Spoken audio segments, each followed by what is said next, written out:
Hanya terus terang Pak Menteri, saya mau nyampaikan, urusan ASF aja kita nggak tuntas. Kementerian Pertanian aja boleh saya katakan gagal sampai hari ini, tidak berhasil menghasilkan vaksin.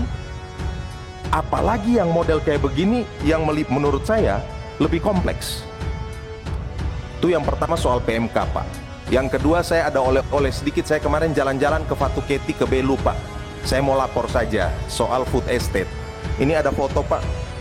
Saya datang persis 1 bulan setelah Presiden Joko Widodo melakukan penanaman simbolik. Setelah saya datang ke sana, Pak, terus terang pertanyaan pertama saya tuh, mana yang Pak Presiden tanam? Nggak ada yang bisa jawab, Pak.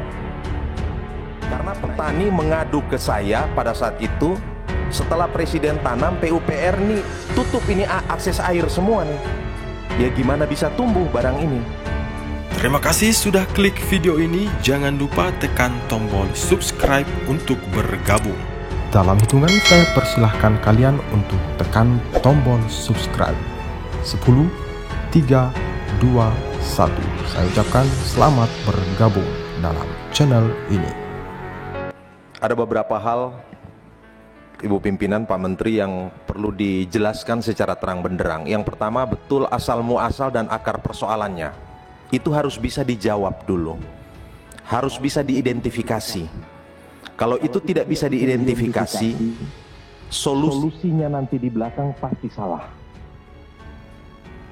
Nah, karena itu jangan meraba-raba mengidentifikasi asal muasal dan akar persoalannya ini.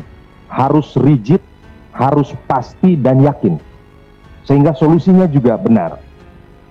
Yang kedua, tentu penjelasan Pak Menteri tadi, terus terang saya baca juga di Instagram Pak Menteri, saya menyimpulkan nggak ada masalah nih PMK nih Pak Menteri, udah beres, dalam waktu 2 minggu udah aman, kita bisa konsumsi, dan kemudian tidak terlalu mengkhawatirkan. Saya agak bingung kalau lihat kejadian PMK 1887 dan kemudian 1990 baru beres, itu butuh 100 tahun. Ada kemajuan apa di Republik kita ini sehingga kemudian kok hari ini PMK begitu cepat bisa kita atasi? Dari penjelasan Pak Menteri mengesankan bahwa tidak perlu kita khawatir berlebihan. Ibu soal vaksin, Bu, jujur Bu, saya nggak pernah percaya Ibu punya kemampuan buat vaksin. Buat ASF aja, hari ini belum ada vaksinnya. Belum ada vaksin. Serum baru diuji coba. Udah hampir 2 tahun ASF ini melanda di sejumlah daerah. Belum ada vaksin. Tahapan-tahapan apa yang Ibu bisa jelaskan ke kami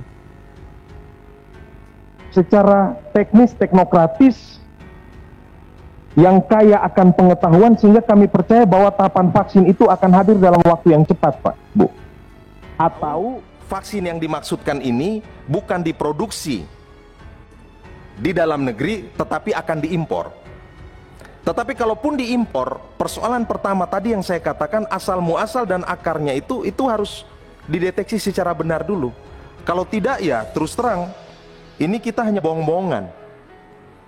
Yang berikut saya juga tidak berani menyimpulkan, tetapi sejumlah pihak mengatakan ini terkait dengan kebijakan importasi. Disebut-sebut India dan sebagainya, Pak. Nah, ini terus terang bagaimana koordinasi dengan katakanlah badan karantina, penanganan oleh Kementerian Pertanian, Direktorat Jenderal PKH, langkah-langkah antisipatif atau langkah-langkah yang terukur cepat untuk mengatasi ini seperti apa, Pak? Lalu belum lagi kalau kita bicara hitung, kita tahu bahwa penyakit ini penyakit airborne disease. Penularannya itu virusnya sangat kecil, penularannya sangat cepat, masif, dan menjangkau bisa ratusan kilometer hanya karena tertiup angin. Kalau kita simpulkan, lebih cepat kemampuan kita untuk mendatangkan vaksin atau lebih cepat penyebaran ini, begitu loh. Memang kalau kita mau lihat dalam kacamata positif, kesempatan ini harusnya kita gunakan sebaik mungkin sebagai suatu bentuk wadah pembelajaran bagi bangsa kita untuk bisa menangani hal ini. Hanya terus terang Pak Menteri, saya mau nyampaikan, urusan ASF aja kita nggak tuntas, Kementerian Pertanian aja boleh saya katakan gagal sampai hari ini, tidak berhasil menghasilkan vaksin. Apalagi yang model kayak begini yang menurut saya lebih kompleks. Itu yang pertama soal PMK, Pak. Yang kedua, saya ada oleh-oleh sedikit. Saya kemarin jalan-jalan ke Fatuketi, ke Belu, Pak. Saya mau lapor saja soal food estate. Ini ada foto, Pak. Saya datang persis 1 bulan setelah Presiden Joko Widodo melakukan penanaman simbolik. Setelah saya datang ke sana, Pak, terus terang pertanyaan pertama saya tuh, mana yang Pak Presiden tanam? Nggak ada yang bisa jawab, Pak. Nah, ini sprinkle, Pak. Kesimpulannya sederhana aja, Pak. Sprinkle ini tidak tepat dilakukan di lahan food estate ini. Karena air yang dikeluarkan dari sprinkle ini tidak bisa merembes sampai ke bawah, tingkat penguapannya tinggi, dan mestinya harusnya air itu dalam tanda petik ditanam aja dari bawah.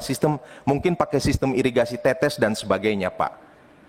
Nah, agak ironis, Pak. Di sebelah lahan food estate yang 16 hektar ini kalau tidak salah, itu ada bendungan Rotiklot, Pak. Nah, kita juga ingin tahu nih koordinasi sama PUPR nih. Karena petani mengadu ke saya pada saat itu, setelah Presiden tanam, PUPR nih tutup ini akses air semua nih. Ya gimana bisa tumbuh barang ini?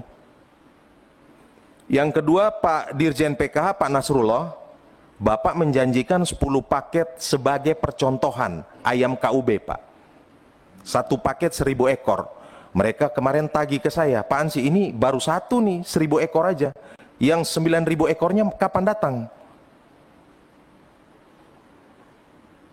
Nah, saya mau menyampaikan hal ini, Pak, kasuistis memang. Tetapi kalau kita tarik dalam konteks evaluasi secara komprehensif, Pak, kita ingin bahwa semuanya program atau proyek nasional yang dilakukan di daerah, tolong perencanaannya detil, komprehensif, dan juga kalau boleh melibatkan atau memberikan kesempatan partisipasi kepada pemerintah daerah, Pak. Karena ini sprinkle yang tadi gambarnya itu keren aja, Pak, tetapi airnya kebuang aja, tertiup angin, dan kemudian tidak bisa merembes sampai ke tanah. Yang terakhir, Pak Nasrullah, itu di Kabupaten Belu ada pembangunan rumah potong hewan skala internasional, Pak. Angkanya kalau tidak salah 7 miliar. Saya udah ngobrol sama bupatinya, wakil bupatinya, dan sekdanya. Mereka bilang, Pak Ansi, gimana mau buat skala rumah potong skala internasional? Sapi aja kami potong 1 hari ini 5-6 ekor.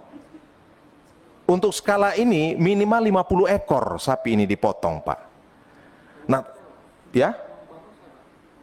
Nah, ini melibat, kalau tidak salah ini ya mereka menyampaikan bahwa ini rumah potong hewan.